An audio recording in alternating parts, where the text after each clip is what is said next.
Wow. Good evening, everybody.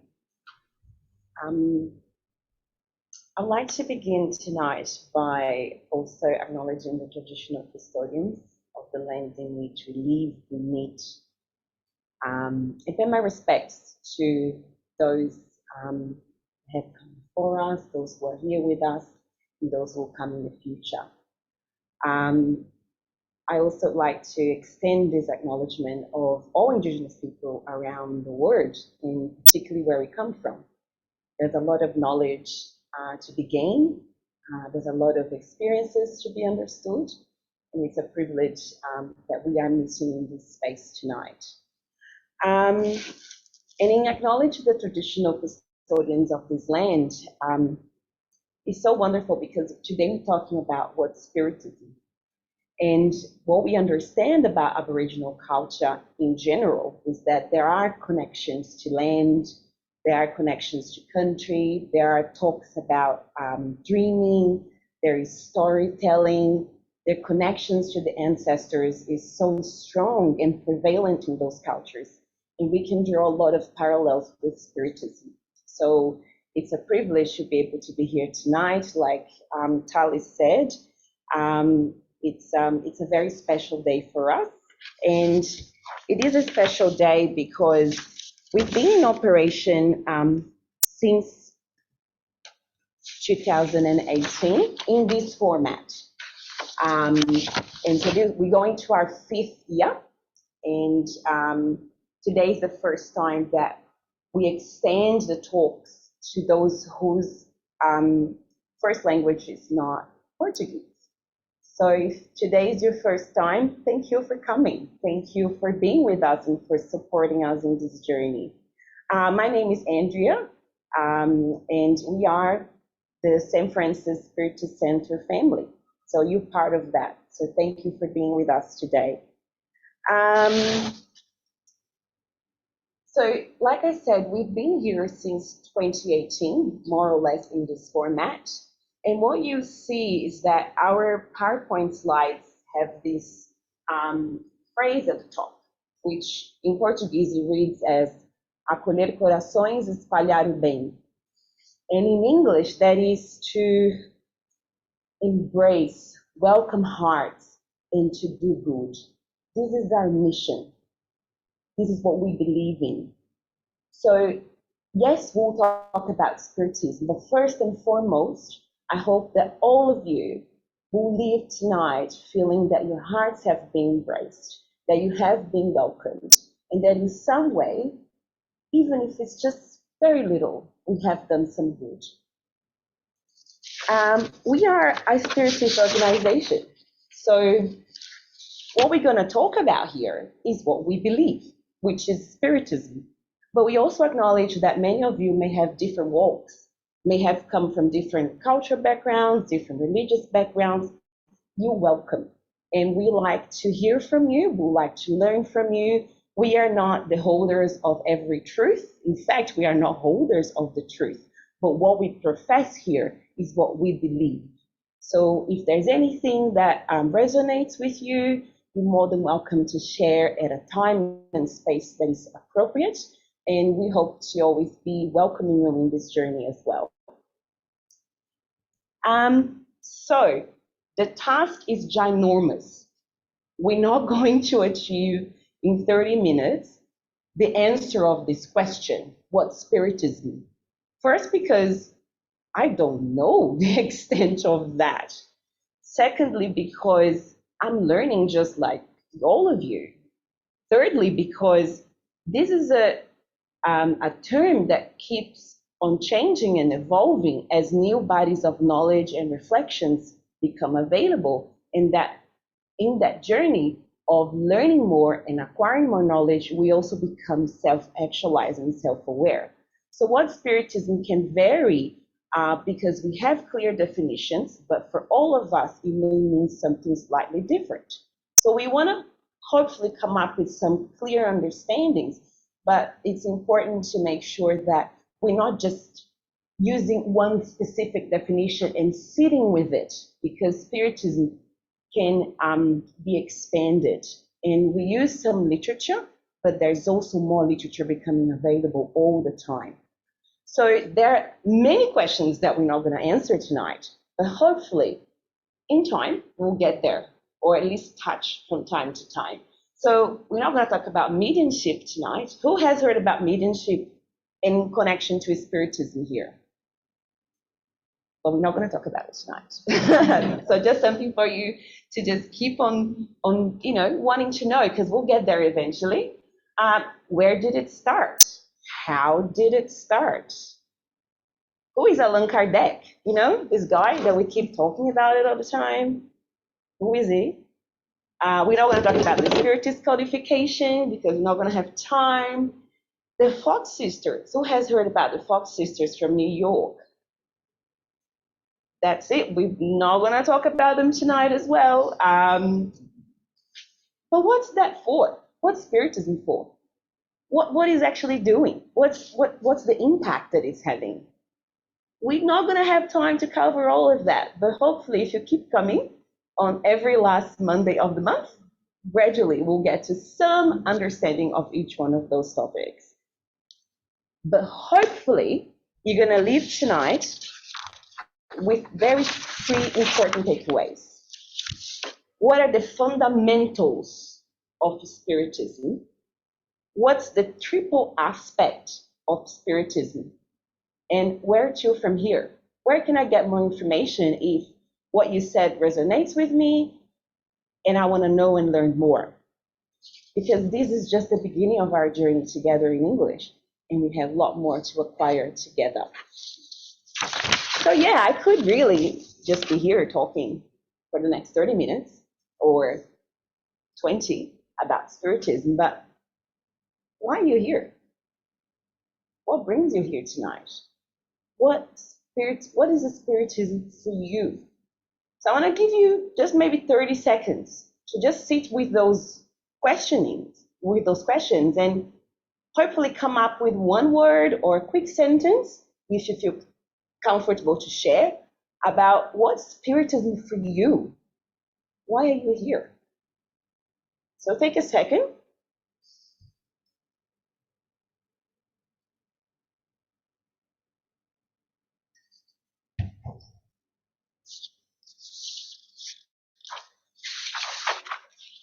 Okay, anyone wants to share an answer? What's Spiritism for you? Or why are you here? Because my partner told me to come? Well, I'm glad she did, okay. Thank you for coming. So what's Spiritism for you? One word. Hope, thank you. Understanding.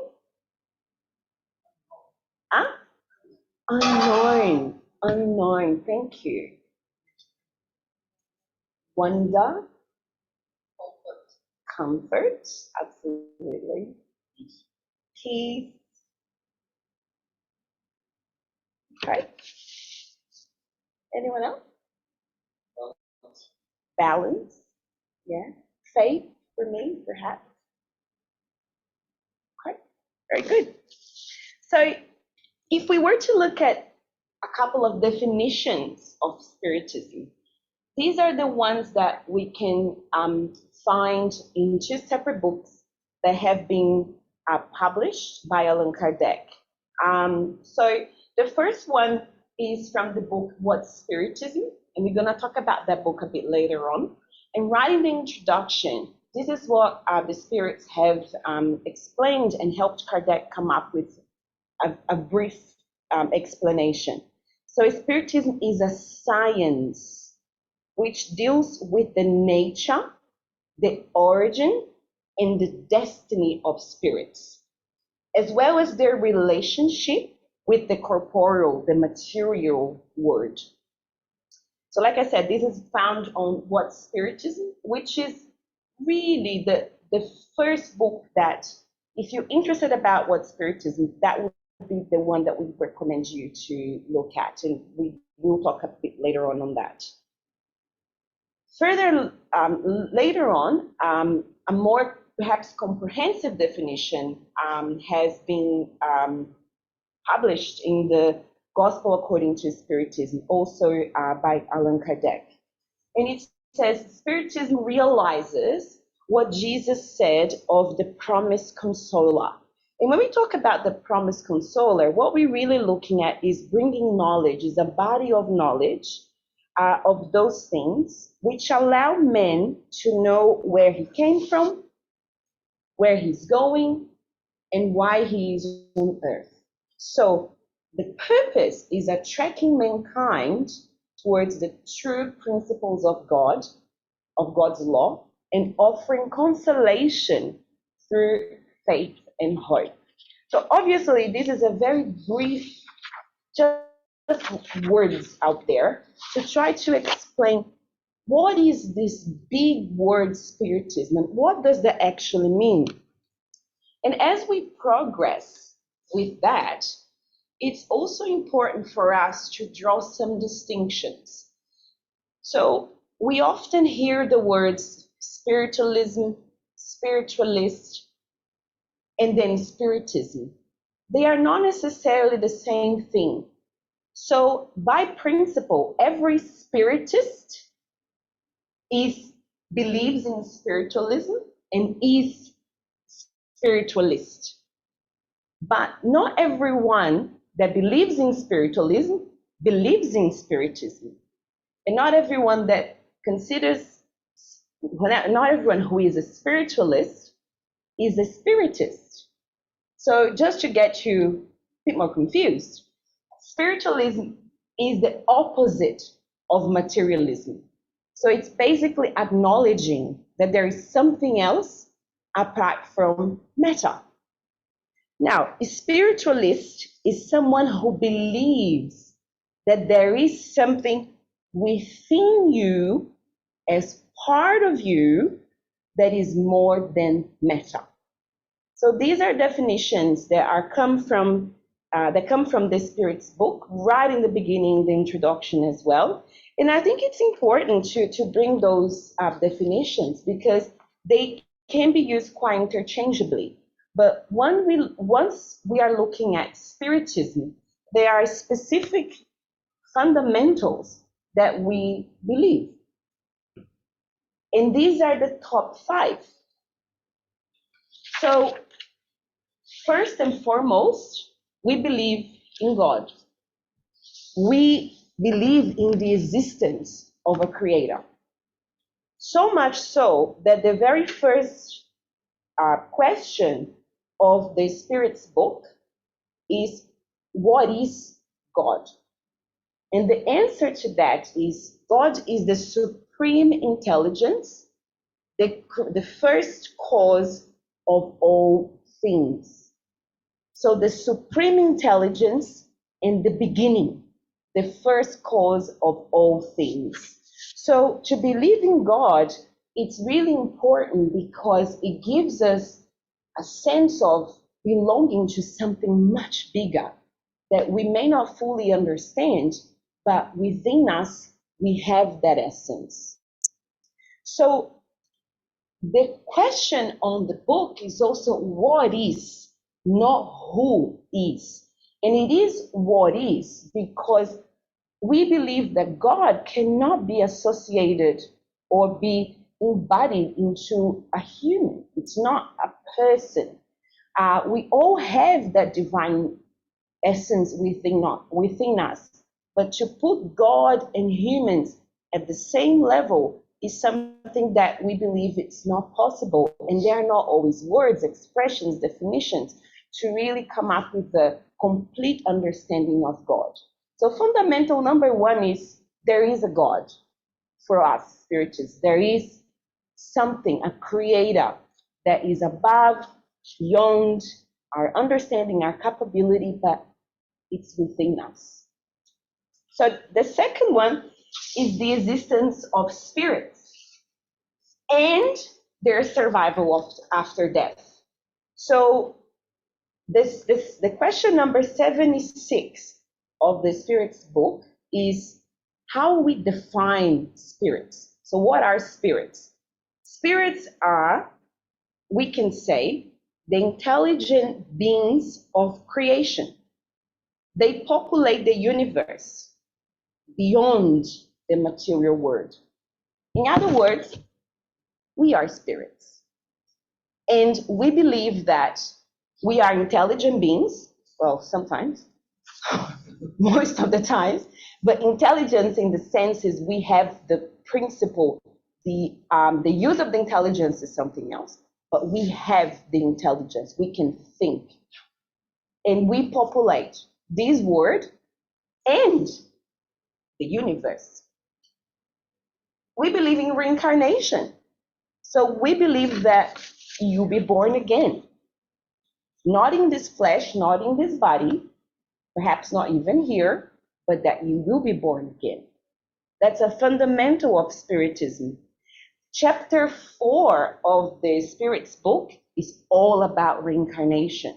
So there are maybe about 6, 7 questions to begin with that explain the definition, the whys, and then expands on many ways that reincarnation can occur. Reincarnation is different than resurrection. So resurrection we often hear as well, but resurrection comes from the principle that you return to the same body, to the same flesh. We Spiritists believe that that's not possible because this matter will decompose, will disappear eventually. So you will be reincarnated, but not like that. You'll be reincarnated in a different body. Which in many ways is kind of cool. Because you can change your hair, can change your eye color. You don't even have those anymore. We believe in the multitude of inhabited worlds. This is good news. This is not it. We are not it. Can you imagine? The universe. There is multitude of words out there. Just because we don't see, well, with our eyes, with our essence, with this pair of vision, it doesn't mean that they're not there. It means that we will eventually get to understand who are those beings, what are those beings in different words, but they're all part of the divine creation. I don't know about you, but for me, that's consolation because the knowledge that Earth is not the end, for me, brings hope. Someone said hope for Spiritism. That, for me personally, brings a lot of hope. That there's something better, something bigger out there. And we will get there together at our own time, at our own journeys.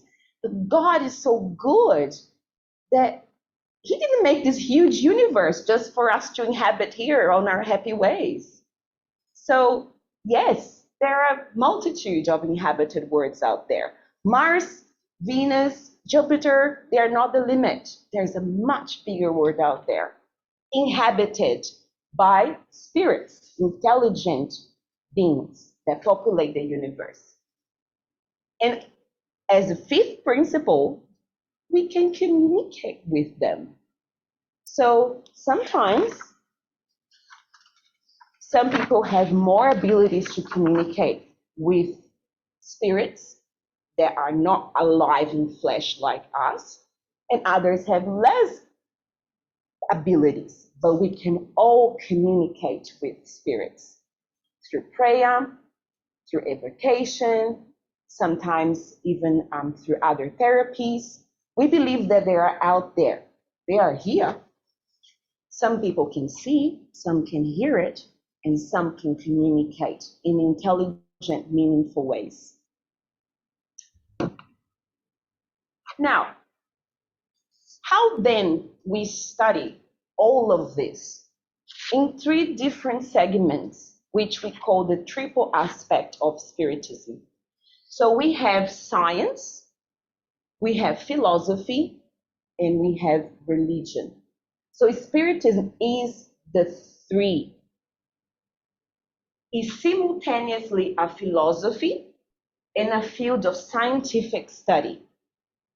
As a scientific endeavor, Spiritism studies the relationship between the physical and the spiritual worlds and all the elements that are part of those 2 words. as a philosophy, it deals with the moral implications of such relationships. And we'll get to the religion part a bit later, but as a religion, it uses science and philosophy to connect, to expand our relationship with the greater being, with God. So when we're looking at the scientific aspects of Spiritism, it's important to highlight that science and Spiritism complement each other. So mediumship, which is something that we mentioned in the beginning, it's not unique, exclusive to Spiritism. We know of different of different civilizations, different religions. They explore mediumship in depth and in knowledge. What we say, however, is that Spiritism appeared at a time that we had a certain level of maturity to understand how science can be united with this body of knowledge. And this happened right at a time in the 19th century when Europe particularly, but other parts of the world, were expanding the idea of positive science, which is really about methodology, process, verification, reliability. So there is, in fact, I think the translation would be the scientific spiritist associations in various parts of the world that study mediumship phenomenon, that study science, and that is study also the vital principle, which is basically the principle that gives us life, and the relationship of spirits in all of that. So science and Spiritism complement each other. And then in red, I bring it to you, the science without Spiritism is unable to explain certain specific phenomena.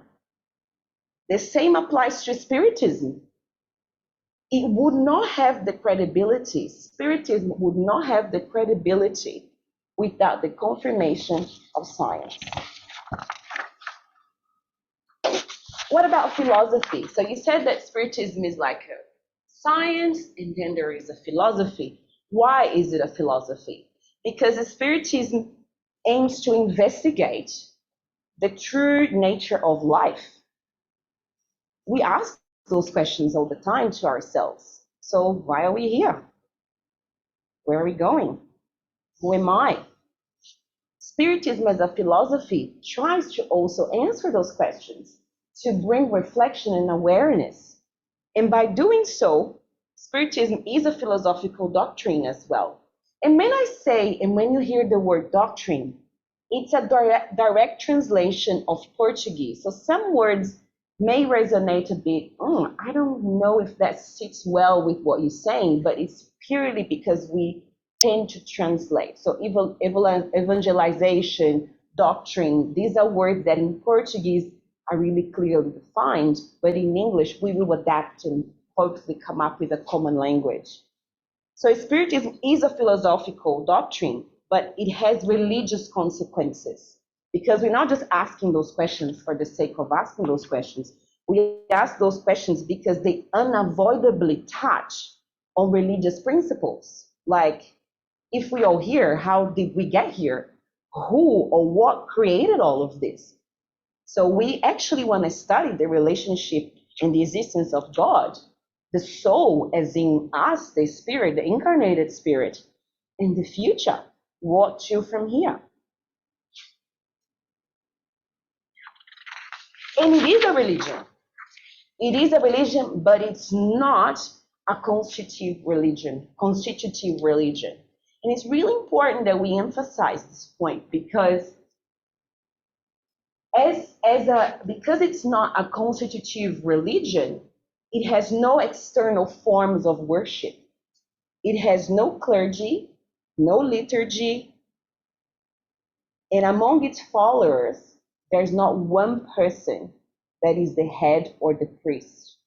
So you will hear about leaders in the Spiritist movement, And these are leaders because they have a body of knowledge and a legacy that allows us all to grow and learn and have our experiences enriched, but they do not represent, they are not the head of Spiritism. So certain religions will have a very clear person that represents the hierarchy of that religion. Spiritism does not have that. Although we do have leaders, we do have people that are here among us, incarnated, and we look up to them because they have given us a lot to learn. And through their examples, we can also have different experiences. Spiritism as a religion understands that the basic function of religion is to connect the Creator with us, the creatures. But to do so, we don't need any external acts. So there's not a specific ritual or a specific act that we need to perform. Having said that, as humans, we may have those, but we don't necessarily need it. So we may feel comfortable, we may find explanations in certain rituals, but we don't need them. What we really need is the ability, the willingness to change our flaws, our limitations, to expand and to practice self-reform. And what is self-reform? It's what she's trying to do here with this picture that you will see from time and time again, which is to change who you are, the parts of you that are not so good. Okay, what about Jesus? How does Jesus fit in all of this? Yes, we believe in Jesus. So you will hear from time to time the examples of Jesus. We believe that Jesus is one of the many Christs that has demonstrated through love, through charity, how to be better. So yeah, we talk a lot about Jesus here. And in fact, the book that we'll have a look at a minute studies the gospel, looking at specific examples that have been lived by Jesus. So if your mind's not yet turning around and you don't know what else to do or what else to get information, I hope to leave you tonight with where to from here. So as I come to the end, I can look at the book, What is Spiritism, which is a very short book. It's about 100 pages. And you can definitely get it in audiobook these days, if you're not a reader. And What Spiritism has basically a really good introduction that looks at the life of Allan Kardec, who is the guy over here that you will hear lots of. And actually the next one, which will be in a month's time with Karina, is about who is Allan Kardec. So that introduction, it is about his life. And then we have only three chapters that try to explain how it began, what is it, how it manifests. Now, if you want to look more deeply into the philosophical aspects of Spiritism, the book that we would recommend is the Spirit's book. It is quite long, but it has different chapters, different segments. It's quite easy to follow and read. In many ways, it is if you find a particular interest. And the Spirit's book we have here in Portuguese. Do we have it in English too? Don't think at least one. So we have at least one. This book was published in 1857, and it's still for us a really wonderful source of knowledge and understanding. So if you want to look at the philosophical aspects, what is God, what is reincarnation, why are we here, that's where you go to. One of the sources that you can go to. Now, the Medium's book, if you're interested in the scientific aspects, if you want to find out how do I actually talk to spirits? How does that happen? So why do I hear things sometimes? That's the book that will explore that. This book can be a little bit more dense if you're not used to certain terminologies, but it's still one that will bring you a lot of understanding, and it's well divided into chapters as well. For me, my favorite is the gospel, though. The gospel touches on the moral principles. It talks on the religious aspect. So if you want to know about, this Jesus guy, if you want to know about all the other ways that Jesus has exemplified love, charity, forgiveness, and you want to try to understand that through a spiritist lens, because the life and journey of Jesus has been explained through so many different religious points of view. If you want to understand from a spiritist point of view, that's the book to go to. And someone said hope, and someone said consolation, comfort, sorry. That's where I particularly find comfort. So this book is divided in 28 chapters, and the chapters are, they really touch on the part of self-reform. Also, if you are interested in doing what Tal is mentioning in the beginning, which is to initiate your own prayer at home, this is the book that we would recommend for you to look at. You may read it methodically, or you may just open. So sometimes when you are feeling that you need comfort and you just want to find an explanation, you may just open and see what it has to bring. What I also like about that book is that the last chapter is a prayer chapter. And prayer is so important because that's how we communicate. That's how we try to come closer to God. There's no specific ways of saying prayers. Some people say prayers as they walk, as they doing things. Some need to sit down, meditate, close their eyes, which we encourage to do here because we believe it's maybe a way that you can better your ways of doing prayer, of saying prayer that helps you. But that book, the last chapter, has actually a selection of prayers. So sometimes if you don't even know what to say, you don't even know where to start, that's where you can get some prayer tips from. So that's where I would like to leave you tonight. Hopefully wanting to know more. Hopefully wanting to come next month, the last Monday of the month.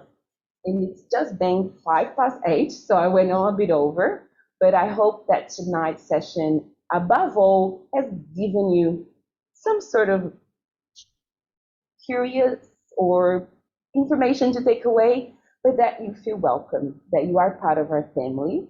It's wonderful to have you, and hopefully this will be at the beginning of a very long journey of English sessions here. So I'd like to invite you all to finalize with a prayer. So feel free to close your eyes if you feel comfortable. Following the prayer, we will come to invite you to just come back to the area behind there, where we will just administer some passes, some healing passes, some calming passes, which terminology we'll get to it in a minute.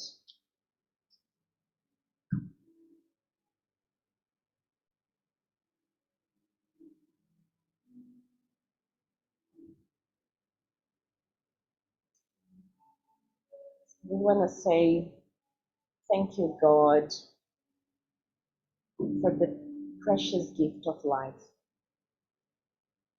Thank you, God, for bringing us together, for bringing us here, for allowing us to just for a few minutes stop, think about ourselves, our journeys, our hopes, our dreams. Thank you for helping us to just for a minute forget all our worries and anxieties and fears, and to be in a moment of peace, in a moment of tranquility, in a moment that we just open our hearts and let you take over. So many times we create constraints, restrictions, limitations, Father, to feel your presence. Right now, we just want to surrender. We just want to say, we are here.